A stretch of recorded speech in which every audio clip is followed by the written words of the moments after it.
दोस्तों, आप सभी का स्वागत है अक्षय वशिष्ठ चैनल पर। इस चैनल पर मैं अक्षय वशिष्ठ आपको ऐसे पैरानॉर्मल इंसिडेंट और एक्टिविटीज़ के बारे में बताता हूँ जो हमारे फॉलोअर और हमारे सब्सक्राइबर हमारे साथ शेयर करते हैं इंस्टाग्राम आईडी और जीमेल आईडी के थ्रू। तो अगर आपके पास भी कोई ऐसी स्टोरी है या रियल इंसिडेंट है, आप हमें शेयर कर सकते हैं। मैं अक्षय वशिष्ठ उसे अपनी आवाज़ में नरेट करूँगा। अभी हम कोशिश कर रहे हैं कि हमारी वीडियो मंडे, वेडनेसडे, फ्राइडे आए, लेकिन कभी कभी थोड़ा डिले हो जाता है क्योंकि काफ़ी स्टोरीज भी होती है और कभी कभी थोड़ा सा टेक्निकल इशू और दूसरी चीज़ों की वजह से वीडियो डिले होती है। तो आई होप आप उस चीज़ को समझेंगे। अभी तक जो इंस्टाग्राम, यूट्यूब को आप प्यार दे रहे हैं उसके लिए तहे दिल से शुक्रिया। ये स्टोरी हमें ऋषि ने बताई है जो कि हरियाणा से पटौदी से बिलोंग करते हैं। तो चलिए वक्त ना ज़ाया करते हुए सीधा स्टोरी पे आते हैं। जब वो हरियाणा में कॉलेज में थे अपने दो दोस्तों के साथ, तो रात को वो एक सुनसान रोड पर टहलने के लिए निकलते थे। उन्होंने बताया खाना खाने के बाद वो घूमने जाते थे और ऋषि ने बताया घूमना तो सिर्फ बहाना हुआ करता था। उसके दो दोस्तों को स्मोक करनी होती थी और ऋषि रात को अपनी गर्लफ्रेंड से फ़ोन पर बात किया करते थे। लेकिन जब भी सुनसान रोड पर जो स्ट्रीट लाइट थी वो फ्लिकर हुआ करती थी तो उसका दोस्त बोला करता था चलो यहाँ से चलते हैं।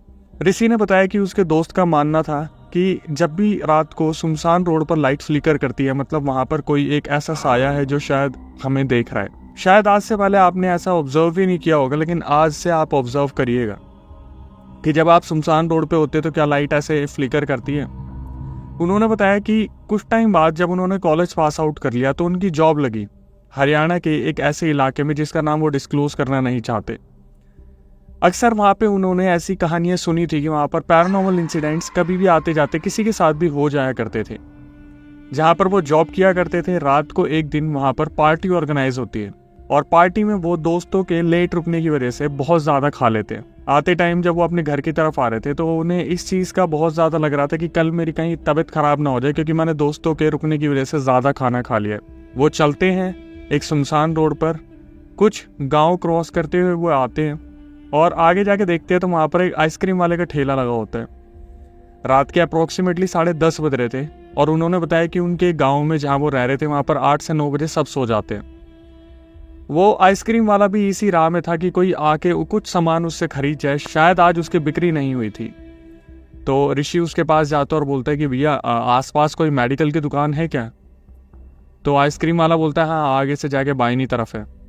और एकदम से लाइट फ्लिकर होने लग जाती है तो ऋषि देखते हैं वहाँ पर आसपास कोई भी नहीं है और आइसक्रीम वाला भी अपने आप में बड़बड़ाना शुरू कर देता है कि इस रोड पे ऐसी घटनाएं होती रहती हैं, ये पता नहीं लाइट ठीक क्यों नहीं कर पाते, आए दिन ये लाइट ख़राब हो जाती है, कोई ना कोई मनूस दिन निकलता है, आज मेरा कोई भी सामान नहीं बिका।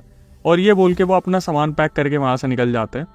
ऋषि धीरे धीरे रोड की तरफ चलता है और आगे जाके एक मेडिकल शॉप पे पहुँचता है जो बंद ही होने वाली थी। उसे बोलता है भैया मैंने कुछ ज़्यादा खा लिया है, क्या आपके पास कोई दवाई होगी जिससे मेरा पेट कल तक ठीक हो जाए। तो वो दुकान वाला बस मुड़ता है, एक सिरप उसको देता है और बोलता है 70 रुपये। ऋषि अपनी जेब से उन्हें 70 रुपये देता है और वहाँ से चलना शुरू करता है।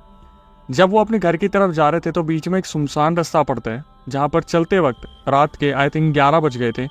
उन्हें पीछे से एक आवाज़ आती है तो ऋषि 2 मिनट के लिए शांत हो जाते हैं और सोचते हैं कि यहाँ पर तो मेरा कोई जान पहचान का भी नहीं रहता, मुझे कौन आवाज़ दे रहा है। पीछे से बस एक आवाज़ आती है, भैया। और ऋषि एकदम से पलट के देखता है तो वहाँ पर लाइट फ्लिकर होती है और एक लड़की खड़ी होती है जिसे वो देख नहीं पाते। तो ऋषि एकदम से बोलते हैं हाँ बेटा कौन।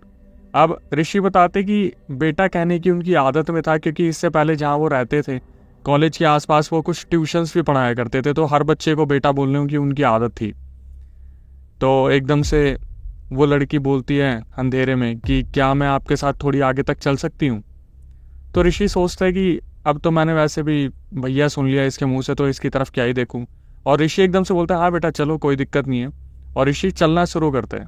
तो जब वो आगे रोड पे चल रहे होते तो वो उस लड़की से कुछ सवाल पूछता है अपनी सलामती के लिए कि आप यहाँ पे इतनी रात को क्या कर रहे हो। तो वो लड़की बताती है कि मैं ट्यूशन पढ़ती हूँ और ट्यूशन से लेट पढ़ के आती हूँ, लेकिन आज यहाँ लाइट बहुत ज़्यादा कम थी तो मुझे डर लग रहा था। तो उन्होंने बोला कि डर किस बात का, किसी क्राइम का या भूत का। तो लड़की एकदम से बोलती है भूत का। तो ऋषि एकदम से हंसने लगते हैं और बोलते हैं कि भूत यहाँ पर कैसे आ जाएंगे। तो वो लड़की बोलती है कि भूत तो कहीं भी आ जाते हैं ना। और एकदम से फिर दोबारा लाइट फ्लिकर होती है। ऋषि पलटने की सोचते फिर सोचते छोड़ मेरा क्या काम, और फिर अचानक से आगे चलना शुरू करते हैं। तो वो लड़की बोलती है कि भैया आप यहाँ पर कैसे। तो बताते कि ऐसे ऐसे मैं पार्टी में गया था और थोड़ा सा लेट हो गया। तो वो लड़की से बात करने के लिए फिर दोबारा एक क्वेश्चन पूछता है कि तुम्हारा घर आसपास कहाँ पे है। वो बोलती है कि मैं कोचिंग पढ़ने के बाद डेली यहाँ से आती हूँ और अपने घर जाती हूँ, थोड़ी ही आगे मेरा घर है, जैसे जैसे आप चलेंगे मैं आपको बता दूंगी। तो पूछते हैं कि तुम किस चीज़ की तैयारी कर रही हो जो इतना लेट हो गई। तो बोलती है कि मैं गवर्नमेंट एसएसबी और एसएससी की तैयारी कर रही हूँ। बोलते हैं ओके, गवर्नमेंट एग्जाम की तैयारी कर रही हो तुम। ऋषि ये बोल के आगे चलना शुरू करते हैं। तो अचानक से उसे ऐसा लगता है जैसे पीछे कुछ हो रहा है। तो वो पीछे मुड़ के देखता है तो एकदम से लाइट फ्लिकर होती है और लाइट लड़की के चेहरे पे पड़ती है। तो एकदम से ऋषि अपने मन में सोचता है कि ये लड़की तो सही में बच्चा बोलने लायक ही है, क्योंकि 17-18 साल की है। तो बोलता है बेटा तुम पीछे मत चलो, मेरे साथ साथ चलती रहो, मुझे भी अजीब लग रहा है कि कहीं तुम मुझसे ही तो नहीं डर रही। तो वो लड़की बोलती है नहीं नहीं चलिए बस मैं चल रही हूँ। और धीरे धीरे जब घर नज़दीक आने लगते हैं तो ऋषि को पीछे से ऐसा एहसास होता है जैसे वो लड़की वहाँ से चलना बंद हो गया उसका, या फिर खींचने खरोचने की या कुछ अजीब सी आवाज़ें आ रही है। तो ऋषि जब पीछे मुड़ के देखता है तो वो लड़की वहाँ नहीं होती। ऋषि अचानक से वहाँ पर चिल्लाना शुरू करते हैं, हेलो कहाँ गए तुम, हेलो कहाँ पर हो। तो एकदम से सामने वाले घर से एकदम से खुलने की आवाज़ आती है उसके गेट के, और एक आंटी निकल के आती है जो ऋषि को डांटना शुरू करती है कि क्या है भाई, क्यों हमारे घर के सामने रात को चिल्ला रहे तुम।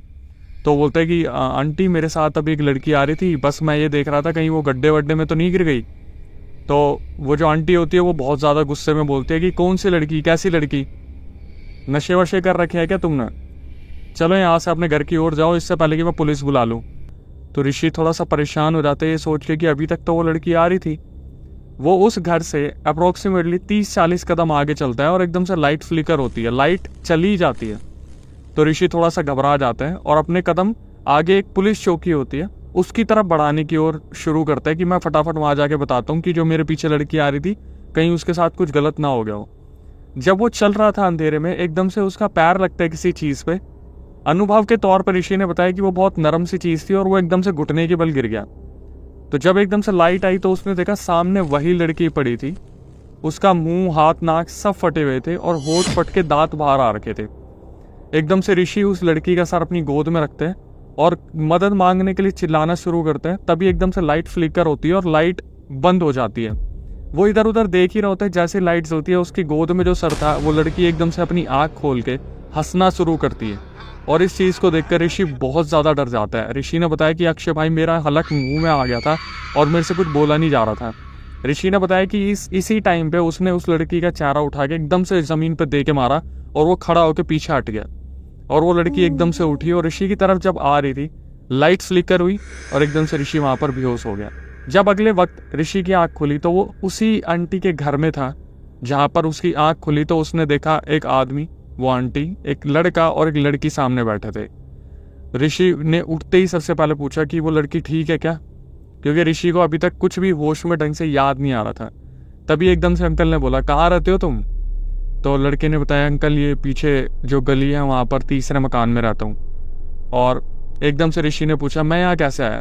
तो लड़के ने बोला कि भैया जब अभी आप चिल्ला रहे थे तो मैं और मेरे पापा बाहर आए, हमने देखा आप बेहोश पड़े हो तो हम आपको घर पे लेके आए। तो ऋषि ने फिर पूछा कि वो लड़की कैसी है, क्या वो लड़की सही सलामत है। तो लड़की जो बैठी थी वो आंटी की बेटी थी। उन्होंने बताया कि उसका नाम अनामिका था, 2 साल पहले वो मर चुकी है और वो मेरे साथ एसएससी एसएसबी की तैयारी करती थी।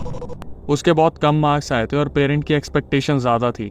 फेल होने की वजह से उसने दूसरी मंजिल से कूद के अपनी जान दे दी।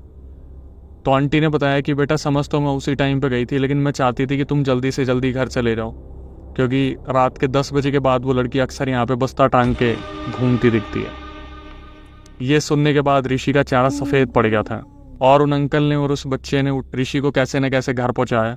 और ऋषि जो जॉब के लिए वहाँ पर शिफ्ट हुआ था वो वहाँ से उस मकान को छोड़ के वापस हरियाणा पटौदी में वापस चला गया अपने घर पे। हालांकि उसने घर पे कुछ बताया नहीं, बस ये बोला कि उसका उस नए मकान में मन नहीं लग रहा था और अजीब अजीब सी घटनाएं उसके साथ होती थी। लेकिन उसने आपके लिए मैसेज छोड़ा कि अक्षय भाई ये सब तक पहुंचाना कि अगर कहीं पर लाइट फ्लिकर हो रही हो तो समझना कि आपके आसपास कोई है जो आपको देख रहा है और आपकी सलामती की दुआ मांगी है ऋषि ने। सो दोस्तों अंत तक ये वीडियो देखने के लिए आपका तहे दिल से शुक्रिया। आई होप आपको ये वीडियो पसंद आई हो, तो शेयर कीजिए उन लोगों तक जो हॉरर कंटेंट देखना पसंद करते हैं। और अगर आपके साथ भी ऐसा कोई दुर्घटना या ऐसा इंसिडेंट हुआ हो तो मेरे साथ शेयर कीजिए। हमारी इंस्टाग्राम आईडी है जीमेल आईडी पे, मैं उसे अक्षय वशिष्ठ अपनी आवाज़ में नैरेट करूँगा।